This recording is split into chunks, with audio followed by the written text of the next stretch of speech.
Bienvenido al canal de YouTube de Acercate a la Vida. Esperamos que disfrutes de este mensaje y puedas compartirlo con quienes necesitan escucharlo. No olvides suscribirte y hacer clic en la campanita para no perderte de nuestras actualizaciones. Titulé el mensaje de esta mañana, ¿tus planes o los míos? ¿Tus planes o los míos? Y empiezo con una anécdota familiar de vacaciones. En casa generalmente las vacaciones me toca planificarlas a mí y arranco más o menos en agosto, septiembre, octubre a pensar un poquitito a ver, qué rayos hacemos en las vacaciones. El año anterior se había complicado bastante porque era impagable salir, literalmente impagable para nosotros. Este año era bastante parecido, pero medianamente pudimos acomodar las cosas y planificamos las vacaciones. Así que allá salimos el 30 de diciembre del año pasado, contentos rumbo a nuestras vacaciones. Íbamos a pasar unos días en familia en Chivilcoy junto con la familia de Marce y después unos días en Buenos Aires. Salimos después de trabajar a la tarde el viernes y cuando habíamos hecho unos 100 kilómetros empezó a fallar el auto. Y la falla significó que no podíamos usar el aire acondicionado. Ese día hacían literalmente 40 grados de calor adentro del auto. En la ruta hacían por lo menos 50 afuera, así que era una locura. Bueno, tuvimos que ir parando. Ya los planes empezaron a fallar un poquito. Llegamos, finalmente todo bien. Pudimos encontrarnos con la familia. El día de Año Nuevo, Marcela se descompuso por el golpe de calor. Así que a eso de las 10 de la noche, el 31, estábamos en la guardia con Marce. Marce la inyectaron esa noche. Se hicieron las 12 de la noche y la fui a llamar para brindar y estaba dormida después de la inyección. Así que no pudo brindar a fin de año. Pasó fin de año largo, se despertó ya al año siguiente. Así que ya el plan de poder pasar el fin de año en familia medio que no funcionó del todo tampoco. Al otro día, 1 de año, estábamos compartiendo en familia también a la noche, sonó el teléfono. Yo cuando dice 011 en general paso de largo y no atiendo, pero esa vez dije, no debe ser uno de estos colombianos que te llama para venderte Movistar un 1 de año a las 11 de la noche, ¿no? Difícil. Bueno, era la alarma, había gente adentro de casa, nos habían entrado a robar, para hacerla corta, nos entraron a robar el 1 de año. Bueno. Trámites, seguro, ya definitivamente los planes habían quedado bastante comprometidos, pero dijimos, ya está, pasó, lunes, martes, miércoles, el viernes nos íbamos a Buenos Aires, ya medianamente estaba todo encaminado y retomamos el plan A, nos vamos a Buenos Aires. Estábamos en el acceso este, para los que conocen, llegando a Morón, por el shopping que hay por ahí, suena el teléfono, nos habían entrado otra vez a robar el viernes, 5 días después, y ya definitivamente los planes que teníamos habían quedado destrozados. Así que a esa altura era llegar, ver si nos quedábamos en Buenos Aires o no, si nos volvíamos antes, teníamos familia en casa. Bueno, los planes no funcionaron definitivamente, pero decidimos quedarnos unos días porque eran nuestras vacaciones. Queríamos por lo menos disfrutar 2 días como habíamos pensado. Bueno, resulta que decidimos quedarnos, pero la que se descompuso fue Martina, así que 3 días Martina descompuesta mientras estábamos en Buenos Aires. Y finalmente llegamos a Sipo y después todo reencauzó y su ruta, ¿no? Pero definitivamente el plan de vacaciones que teníamos definitivamente no fue el que esperábamos. Y entonces la pregunta es, a ver si puedo desde acá, sería buenísimo. Sí, puedo. ¿Sirve planificar? ¿Para qué planificamos? Si después de repente todo cambia absolutamente tan radical que nos obliga a hacer un bollito y tirar a la basura nuestros planes, ¿no? La verdad es que uno planifica porque tiene incertidumbre acerca de lo que va a pasar. ¿Para qué planificamos? ¿Para el pasado? No, planificamos para el futuro. Planificamos para poder tener un poquito más de certeza de lo que va a pasar mañana. Digo, a nadie se le ocurriría, hay gente que lo hace, pasó ahora mucho para la fiesta de la confluencia, gente que cayó a la fiesta de la confluencia. Después vemos dónde nos acostamos a dormir, dónde comemos, si hay hospedaje o no, pasa. A mí no me gusta, en general me gustaría llegar de vacaciones a un lugar y saber que tengo la reserva lista para poder parar, dejar las valijas y dormir, ¿no? La mayoría hacemos eso. ¿Por qué? Porque no nos gusta la incertidumbre. Tenemos, escuchá esta palabra, temor de lo que puede pasar mañana.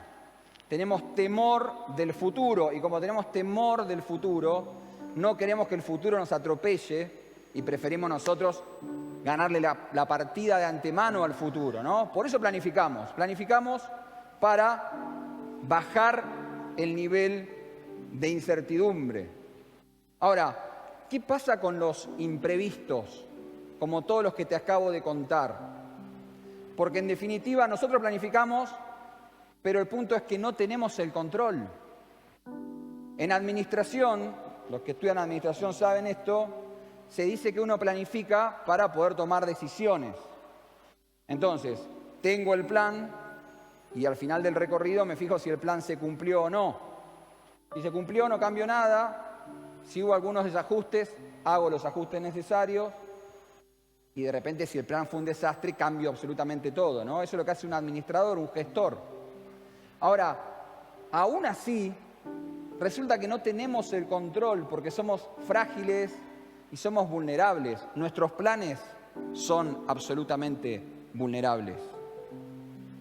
Nadie puede predecir un accidente, un incendio como el que tuvo ayer una familia de la escuela por la cual te pedimos que estés orando, la familia Pirona. Nadie puede predecir eso. Nadie puede predecir que te van a robar, nadie. Esa es la gracia, que lo hacen cuando vos no lo sabés, para destruir tus planes. Nadie puede predecir una enfermedad. Nadie puede predecir una ruptura amorosa, por ejemplo. Nadie puede... Bueno, capaz que la ruptura amorosa es más... A veces suele ser más predecible, pero a veces te toma por sorpresa también y le saca el piso a todo lo que vos construiste, ¿no? Y todo se derrumba. Nadie puede predecir una pandemia. Los que son afines a las teorías conspirativas dirán que había algunos que ya sabían acerca de la pandemia. Ponele. ¿Vos sabías? Yo no. Y acá en Argentina por lo menos ni el presidente sabía, no sabía nadie, ¿no? Así que nadie puede predecir lo que está por venir. Entonces, la pregunta es, ¿sirve planificar? Yo te voy a invitar hoy a que compartamos juntos dos momentos del pueblo de Israel, ¿no? En dos momentos distintos donde hay cuestiones que tienen que ver con los planes. La primera está en el libro de Jeremías, en el capítulo 29, entre el 11 y el 14. Yo voy a leer, y lo vas a tener en pantalla ahí, la versión Nueva Traducción Viviente, que dice así, Biblia de papel, Jeremías 29, capítulo 11, dice: pues yo sé los planes que tengo para ustedes, dice el Señor. Son planes para lo bueno y no para lo malo, para darles un futuro y una esperanza. Planes para lo bueno y no para lo malo, para darles, ¿qué? Un futuro. ¿Dónde está el temor que nosotros tenemos y por eso planificamos? En el futuro. Y dice, el Señor tiene planes buenos para nosotros, para darnos un futuro y ¿qué? Y una esperanza. Y dice, en esos días cuando oren, los escucharé. Si me buscan de todo corazón, podrán encontrarme. Sí, me encontrarán, dice el Señor. Pondré fin a su cautiverio y restableceré su bienestar. Los reuniré de las naciones a donde los envié y los llevaré a casa de regreso a su propia tierra. Es el profeta Jeremías hablándole al pueblo de Israel durante su esclavitud en Babilonia. Y la promesa del Señor acerca del plan para el futuro de su pueblo y el regreso desde el exilio. Ahora, resulta entonces que Dios tiene planes, ¿no? Entonces, si Dios tiene planes, imagino que debe ser bueno planificar. Así que, si Dios tiene algo con los planes, digo, voy a spoilear un poco lo que sigue, pero Dios no tiene este problema que tenemos nosotros de incertidumbre acerca de lo que está por venir, claramente. Ese problema lo tenemos nosotros. Pero aún así Dios planifica. Así que si Dios, que conoce absolutamente todas las cosas, planifica, entonces, ¿cómo no vamos a planificar nosotros que encima tenemos una mirada más corta? Así que si Dios planifica, entonces es bueno planificar. Ahora, desde el vamos, si el que planifica para mí es Dios, entonces el nivel de incertidumbre bajo el que yo me manejo se reduce fuerte, ¿no? Digo, una cosa es un plan hecho por mí y un resultado como el que obtuvimos en las vacaciones, y otro es un plan hecho por el Señor mismo para mí. Bueno, ahí ya entonces el nivel de incertidumbre que manejamos claramente es muchísimo menor. Los planes de Dios operan en un plano diferente al plano en el que operan nuestros planes. Te pido ahí arriba que no pongas la placa que sigue todavía, la voy a tirar yo desde acá, así no me spoileás. Bueno, porque si no todos se van a distraer con lo que sigue y no me van a mirar a mí. Los planes de Dios operan en un plano diferente a nuestros planes. ¿Bien? Claramente no es lo mismo un plan hecho por Dios que un plan hecho por mí. Ahora, somos nosotros los que le abrimos la puerta en nuestra vida al plan de Dios para nosotros. Dios tiene planes para nosotros. La pregunta es si nos vamos a manejar con los planes de Él o nos vamos a manejar con los nuestros. Esta es una palabra que, esto no lo conté al principio, pero que nos atravesó claramente como familia. Nosotros desde hace un tiempo venimos todos los años pidiéndole al Señor que nos dé una palabra para el año, ¿no? Y este año, esta palabra siempre la tratamos de compartir juntos el 1 de enero. Y tratamos de que esa palabra después la ponemos en la heladera y que sea la palabra que nos guíe como familia durante el año. Pero este año yo sabía que el 1 de año íbamos a estar de visita, iba a ser difícil poder compartir una palabra el 1 de año, porque en otra casa es distinto, los tiempos son otros. Pero le venía pidiendo al Señor eso, y en el viaje este que te conté, donde de verdad las cosas fueron absolutamente distintas a las que esperábamos, yo le venía contando a Marce mientras tomábamos mate, siento que este va a ser un año difícil. Y siento que el Señor vuelve una y otra vez con esta palabra de estén quietos y vean la salvación del Señor. Ahora, uno tiene la tendencia natural a querer tomar el control, obvio. Recién me preguntó Miguel ahí abajo, ¿pusiste rejas en tu casa? Y la verdad que cuando veníamos de viaje era lo primero que tenía en la mente. ¿Qué voy a hacer para tener menos miedo a la hora de irme a dormir? Porque en mi cabeza funcionaba, voy a estar durmiendo y de repente me voy a despertar y voy a tener un tipo al lado de la cama, ¿no? Ahora, después todo va decantando, ¿no? Y el Señor te va dando esa certeza de seguridad, de que en Él está guardada nuestra vida, no en nuestros planes. Y finalmente no tengo puestas rejas en mi casa ahora. Ahora, tengo la tendencia natural a querer tomar el control de lo que está sucediendo. Generalmente lo hacemos ex post, es decir, una vez que las cosas pasan, porque nuestros planes son fallidos. Los planes que funcionan son verdaderamente los planes del Señor. Ahora, el problema que tienen nuestros planes es que funcionan en un plano terrenal, en el plano de lo tangible, de lo medible, de lo real, de lo cuantificable. Nuestra mirada acerca de lo que viene es corta, porque nuestra noción es sencillamente lo que tenemos a la mano. Entonces, nuestros planes son absolutamente limitados, porque funcionan en el plano de lo terrenal. A lo sumo, lo que nosotros podemos hacer es trazar posibles escenarios. Viste que esto funciona así. Las empresas manejan mucho esto, ¿no? Bueno, escenario A, la inflación de este año va a ser del 100%. Muy posible. Escenario B, el gobierno logra manejar la inflación y mover ciertas variables y resulta que la inflación baja al 70%.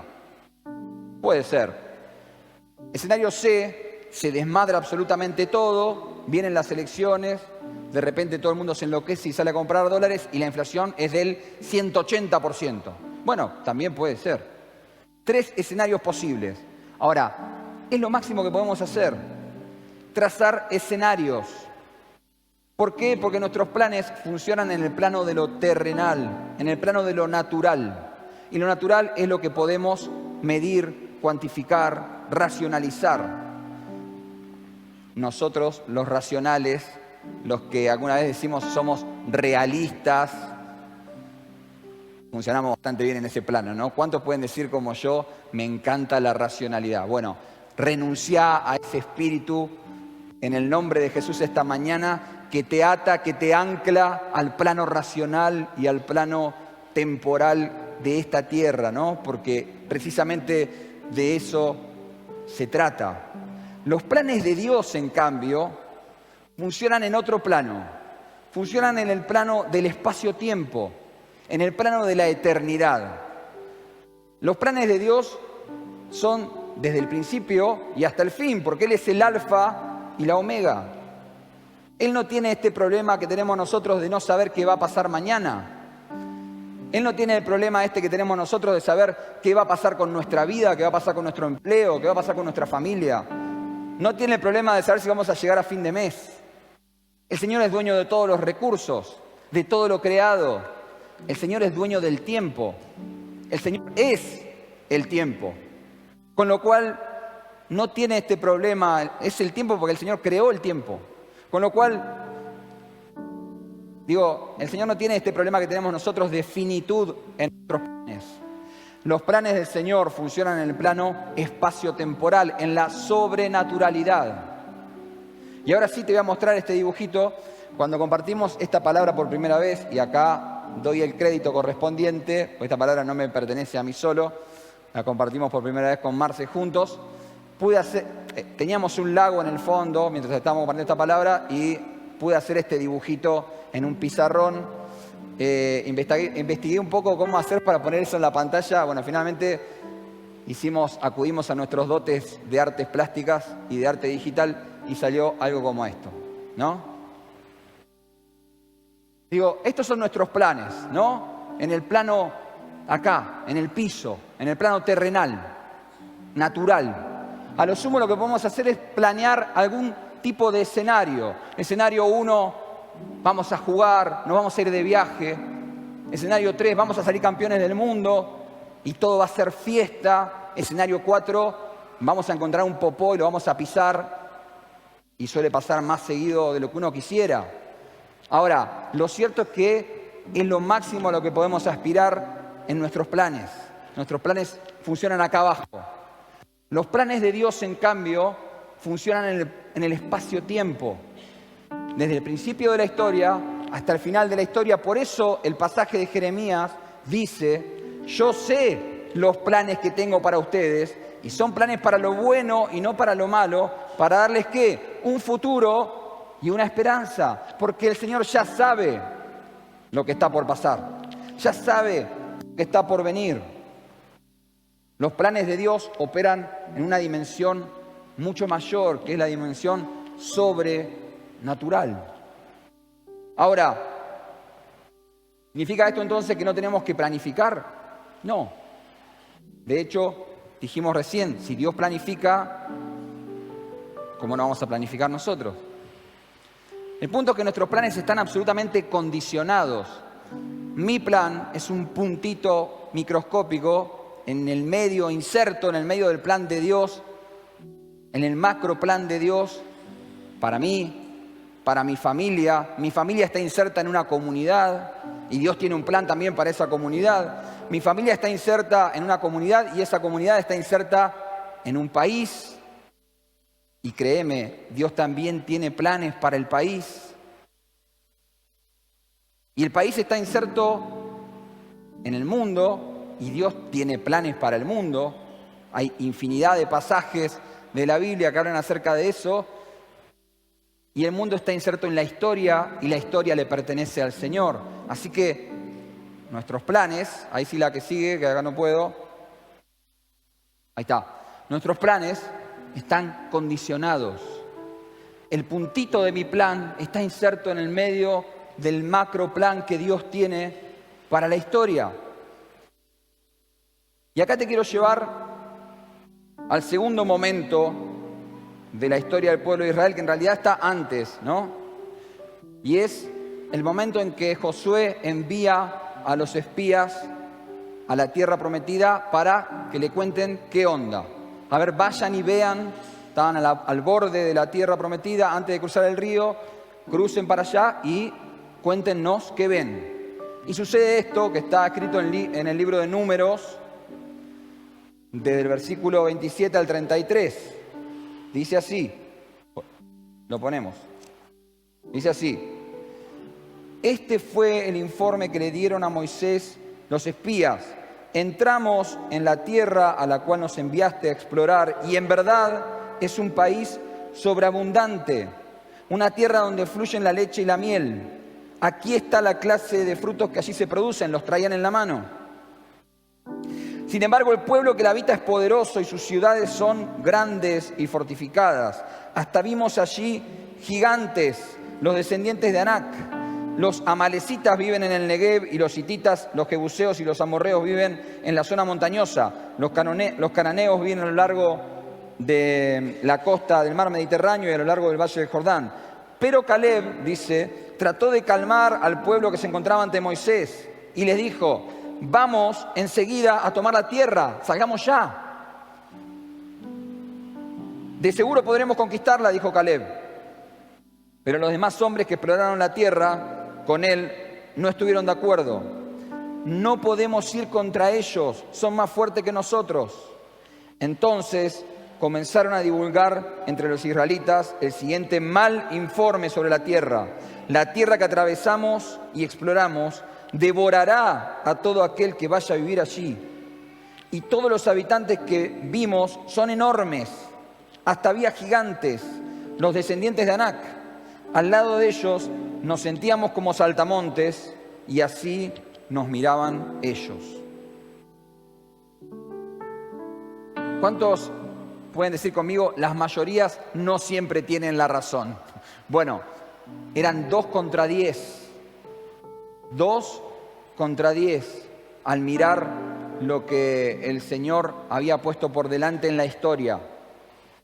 Los 10 espías funcionan en el plano terrenal. La verdad es que lo que los 10 espías describen desde el versículo 31, es real. Fueron y los gigantes estaban ahí. Las ciudades fortificadas estaban construidas ahí. Las armas que manejaban los pueblos que estaban del otro lado del río eran tremendas. Imagina un escenario como el siguiente: el presidente de Argentina enviando espías a Estados Unidos para invadir Estados Unidos. Y los espías vienen y dicen: amigo, los misiles que tienen allá, no hay forma, ¿eh? Los drones que tienen allá para bombardear, los misiles que viajan 15.000 kilómetros, no hay chance, ¿eh? Porque eso fue lo que vieron los espías. Las armas que tenían los otros, el poderío militar que tenían los otros. Y la verdad es que racionalmente, en el plano de lo terrenal, en el plano de lo racional, de lo lógico, lo que estaban diciendo los 10 espías era verdad. Ahora, la mirada de Josué y Caleb es diferente, funciona en el plano de lo sobrenatural. ¿Por qué Josué y Caleb pueden mirar diferente? ¿Por qué miran distinto? ¿Por qué vieron lo mismo, pero el reporte que dan es diferente? Bueno, resulta que lo que Josué y Caleb saben es que Dios prometió que esa tierra que estaba ahí del otro lado iba a ser de ellos. Y si Dios prometió, entonces Dios planificó que esa tierra iba a ser de ellos. Y por lo tanto, entonces, lo que hacen Josué y Caleb no es otra cosa que creer lo que dicen los planes de Dios. Fíjate lo que dice el Salmo 33, en el versículo 10 y el versículo 11. Eso no lo vas a poder leer en la pantalla, así que anotátelo. Dice: el Señor frustra los planes de las naciones y hace fracasar todas sus intrigas. Pero los planes del Señor se mantienen firmes para siempre y sus propósitos nunca serán frustrados. Pero los planes del Señor, dice el Salmo 33, versículo 11, se mantienen firmes para siempre. Y sus propósitos nunca serán frustrados. Este salmo todavía no se había escrito, pero Josué y Caleb tenían la certeza de que los planes del Señor permanecen firmes para siempre. Y si hace 400 años que ellos ya sabían que esa tierra iba a ser de ellos, y había pasado generaciones y generaciones y generaciones, y ellos eran los que estaban por tomar esa tierra, bueno, no había chance, por más ejército, por más ciudad fortificada, por más drones, por más misiles, que esa tierra no fuera de ellos, lo había dicho Dios. Ahora, lo que nos alinea de nuestros planes a los planes del Señor, la forma que tienen Josué y Caleb de poner ese plan sobrenatural en la tierra es la fe. La fe es lo que nos alinea para funcionar en el plano de los planes de Dios. Nos eleva a la dimensión sobrenatural de Dios. Porque en nuestra vista natural no hay chance. Pero en la mente del Señor, en los planes del Señor, en los propósitos del Señor, todo es posible. Así que es necesario creer en los planes de Dios. Porque en general resulta que los planes de Dios contradicen el plano natural. En general los planes de Dios suelen parecer imposibles a nuestra vista. Es decir, los planes de Dios, en el marco de la lógica, de lo racional, de lo tangible, parecen una locura. Hay un pasaje de 1 de Corintios que dice esto: el Evangelio es locura a los que no creen.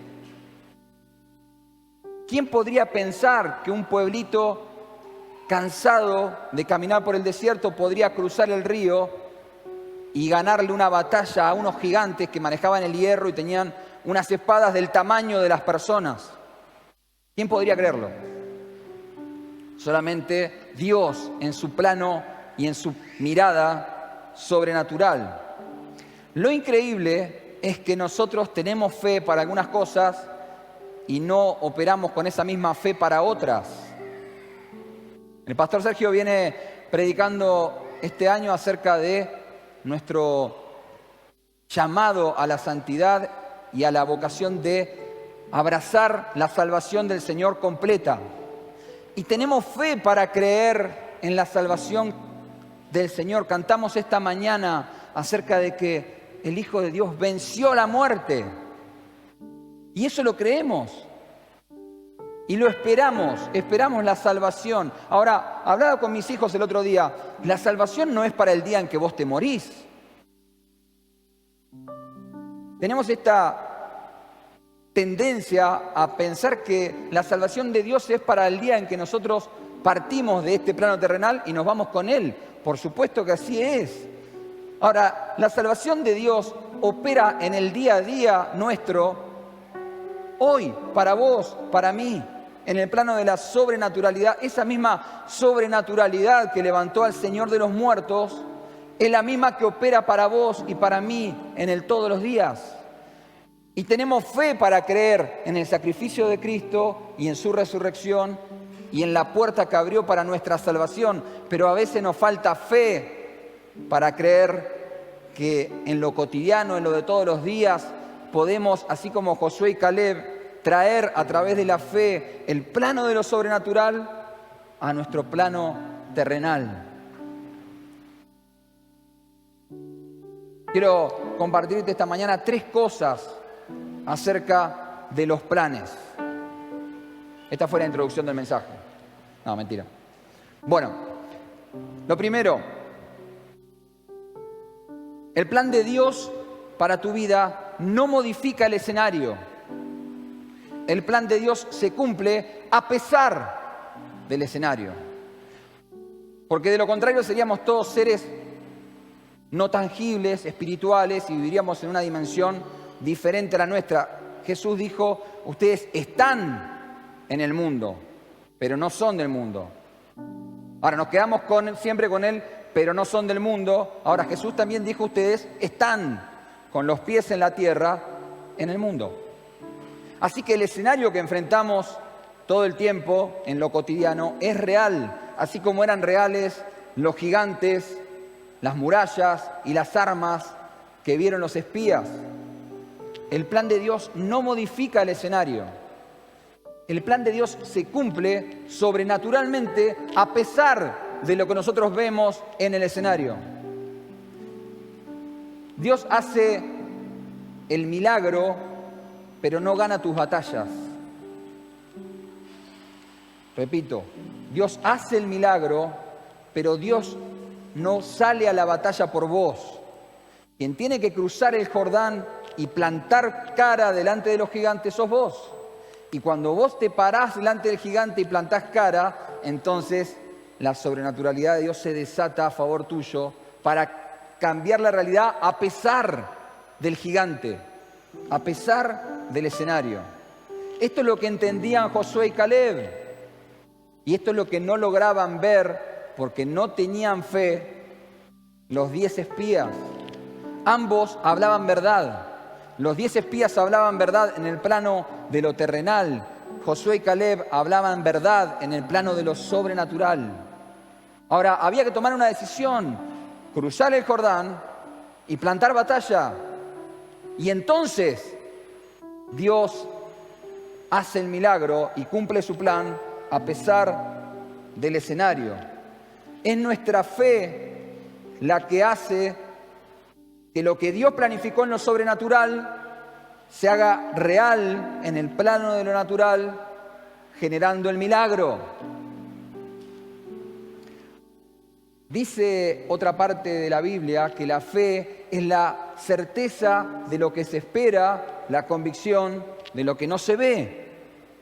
Así que la fe es la puerta para que entre la sobrenaturalidad de Dios al terreno natural. La fe es la que abre la puerta para que esa certeza acerca de lo que esperamos se cumpla. Es la fe la que le abre la puerta al Señor, la que abre la ventana espiritual para que la sobrenaturalidad de Dios opere en el campo de lo terrenal, provocando el milagro. La fe es lo contrario a la incertidumbre. Si tenemos fe en el plan de Dios, entonces echa fuera de tu vida todo temor, echa fuera de tu vida toda angustia, echa fuera de tu vida la incertidumbre acerca de qué está por venir, porque en el Señor, en los planes de Dios, estamos seguros. Lo segundo que te quiero decir acerca de los planes es que si el escenario te abruma, distorsiona tu perspectiva. Si dejas que el escenario te asuste, cambia tu mirada acerca de lo que viene, le das lugar a la incertidumbre, entra incertidumbre, sale fe. No pueden convivir las dos cosas al mismo tiempo. Entra incertidumbre, sale fe. Entra fe, sale incertidumbre. Ahora, si dejas que el escenario te abrume, entonces tu mirada absolutamente se distorsiona y queda anclada en el plano de lo que ves. Dice el libro de Números, un par de versículos más adelante, en el capítulo 14, entonces toda la comunidad empezó a llorar y a dar gritos, y así continuó toda la noche. Dejaron entrar el temor y la angustia a raíz de lo que los 10 espías les habían contado. Sus voces se elevaron en una gran protesta contra Moisés y Aarón.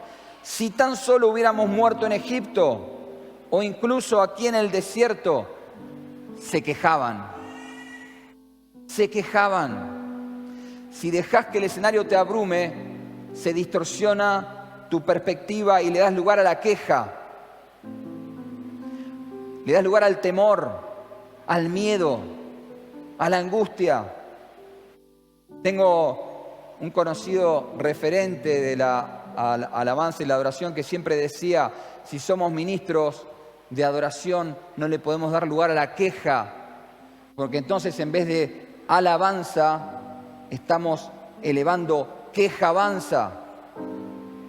Y la alabanza es lo que desata nuestra fe, lo que abre los cielos, lo que nos permite poner primero al Señor, elevarlo a Él, hablar de lo que Él es. Y si es eso lo que hacemos y es eso lo que habita en tu corazón, entonces fuera la queja. Pero si dejas que el escenario te abrume, entonces se distorsiona tu perspectiva y entra la queja. En el versículo 3 dice que los israelitas dijeron, ¿por qué el Señor nos está llevando a esta tierra solo para que muramos en la batalla? A nuestras esposas y a nuestros hijos se los van a llevar como esclavos. ¿No sería mejor que volvamos a Egipto?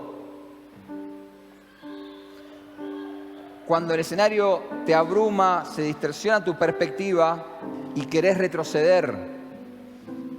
Pasos que ya diste, que ya avanzaste, los querés tirar para atrás. Lo que mejoraste en tu familia, lo que lograste en tu trabajo, en tu empresa, la mejora en la relación con los tuyos. Pasa algo y de repente decís, che, al final todo esto que hice no sirvió para nada. ¿No hubiera sido mejor? Todo pasado siempre fue mejor. Mentira. Mentira. Porque dice la palabra en Jeremías que los planes que tiene el Señor para el futuro son buenos. Así que es mentira que todo pasado fue mejor. Si el escenario abruma tu vida, cambia tu perspectiva y empezás a querer retroceder. Más adelante, en el mismo capítulo 14, estos espías que habían dado todo este informe y generaron toda esta ola de angustia y de temor en el pueblo, se dan cuenta, les cae la ficha. De repente les cae la ficha. Dice, pero claro, si está Dios con nosotros, entonces vamos. Ahora, para esta altura Dios ya había dicho, ¿sabes qué? Ahora no. Ahora todos los que se quejaron no entran. Se van a morir todos acá, menos Josué y Caleb. Ahora estos se envalentonan y dicen, vamos, reconocemos que hemos pecado y que ahora estamos listos para entrar a la tierra que el Señor nos prometió. Pero Moisés les dijo, ¿por qué desobedecen ahora las órdenes del Señor de volver al desierto? No les dará resultado. No suban a la tierra, porque lo único que sucederá es que sus enemigos los aplastarán, porque el Señor ahora ya dijo que no. Cuando enfrenten a los amalecitas y a los cananeos en batalla, serán masacrados. El Señor los abandonará porque ustedes lo abandonaron a Él. Sin embargo, el pueblo avanzó con insolencia hacia la zona montañosa, aunque ni Moisés ni el arca del pacto salieron del campamento. Entonces, los amalecitas y los cananeos que viven en las montañas descendieron, los atacaron y los vencieron, haciéndolos huir hasta Horma. Cuando el escenario te abruma, distorsiona tu perspectiva y de repente tomás la decisión correcta en el momento equivocado. La decisión correcta en el momento equivocado, porque estaba bien ir a querer atacar a los gigantes. Era la decisión correcta, pero no era el momento. El momento era cuando volvieron y en el momento en que dieron el informe, subirse a la sobrenaturalidad del Señor, a la promesa, a lo que Dios ya había escrito, ya había dicho, ya había anticipado, y ahí sí avanzar. Ahora, después de generar todo lo que se generó, de darle lugar a la queja, de darle lugar a la angustia, de querer retroceder y volver a Egipto, y cuando Dios ya había vuelto a hablar y a decir no, ya ahí no. En ese momento ya no era el momento de ir. La decisión esa se pospuso para dentro de unos cuantos años. Ya no te toca a vos. Ahora, pensá lo siguiente. Cuando dejás que el escenario te abrume, se distorsiona tu perspectiva y, ojo, los planes de Dios cambian. ¿Qué? Que los planes de Dios cambian. ¿Y cómo puede ser eso si Dios no se miente ni se burla a sí mismo? Porque Dios es soberano y los planes de Él son soberanos y se cumplen. El problema es que los que tienen el tema del tiempo somos nosotros. El plan de Dios se cumplió, la tierra fue del pueblo de Israel. Solo que para Él, 40 años antes o después, la verdad mucho no cambia. El plan se cumple. Los que nos perdemos de subirnos a ese plan somos nosotros. Dios pensaba hacerlo hoy, pero dijo, ¿sabes qué? Le das lugar a la queja, le das lugar a la angustia, no tenés fe en que yo lo puedo hacer. Genial, no lo hago con vos, lo hago con tus hijos o con tus nietos. Quédate tranquilo. Es más, tu descendencia lo va a ver, vos no. Ahora, cuando le das lugar al escenario, cuando le das lugar a lo tangible, a lo real, o lo lógico, a lo racional, más que a lo que Dios prometió, entonces entra a tu vida la angustia, entra a tu vida la queja, querés retroceder, o resulta que vos, que sos una persona que sabe tomar decisiones, te convertís en alguien que en el plano de lo natural toma decisiones correctas. Tu unción no se va, tus dones no se revocan, los tenés, pero los usás en el tiempo equivocado. Tercera cosa, si tus planes te llevaron al exilio, Dios siempre puede traerte de regreso. Y acá vuelvo al pasaje de Jeremías, al primero que compartimos, que dice, porque yo sé los planes que tengo acerca de ustedes, planes para lo bueno y no para lo malo. Ahora sigue el pasaje y en el versículo 12 dice, en esos días, cuando oren, los escucharé. Si me buscan de todo corazón, podrán encontrarme. Sí, me encontrarán, dice el Señor. Pondré fin a su cautiverio y restableceré su bienestar. ¿Escuchaste esto? Hay un montón de cosas que están escritas en la Biblia, Está genial. Porque una cosa es que lo diga un predicador, alguien que se para acá adelante, otra cosa es leerlo de la palabra del Señor. Dice, pondré fin a su cautiverio y restableceré su bienestar. Y los reuniré de las naciones a donde los envié y los llevaré a casa. Los llevaré a casa de regreso. Ahora, muchas veces, siguiendo nuestros planes, que somos crack en hacer planes, resulta que nos desviamos y terminamos en otro lado. Pero dice el Señor que Él tiene planes para nosotros a pesar de nuestro exilio, a pesar de habernos desviado, a pesar de haber tomado malas decisiones, a pesar de habernos ido a la otra punta cuando el Señor decía allá. A pesar de eso, el Señor tiene planes, y no solamente tiene planes, el Señor te promete que si orás, te va a escuchar, que si lo buscas de todo corazón, lo vas a encontrar. Dice otra versión, la versión Nueva Versión Internacional, dice el versículo 14, que acá dice, sí me encontrarán. En la versión Nueva Versión Internacional dice, me dejaré encontrar. Dice el Señor, si me buscas de todo corazón, yo me dejaré encontrar. Dejaré que me encuentres. El Señor está ansioso porque vos vuelvas a encauzarte en su plan. Ahora, esto requiere definitivamente renunciar a tu propio plan. Requiere definitivamente decir, Señor, yo planifiqué todo esto, este puntito dentro de todo este plan que vos tenés es lo que yo pensé, humildemente, Señor.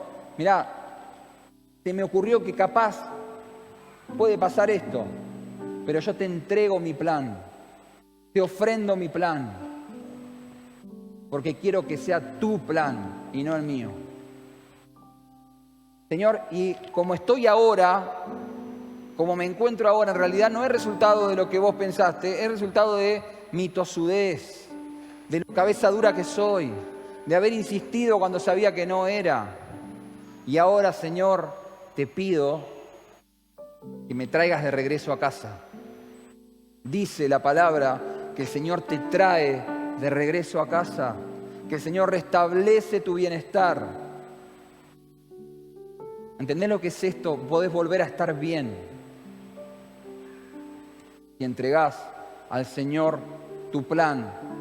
Lo hacés bollito, lo rompés y decís, Señor, que sea tu plan y no el mío.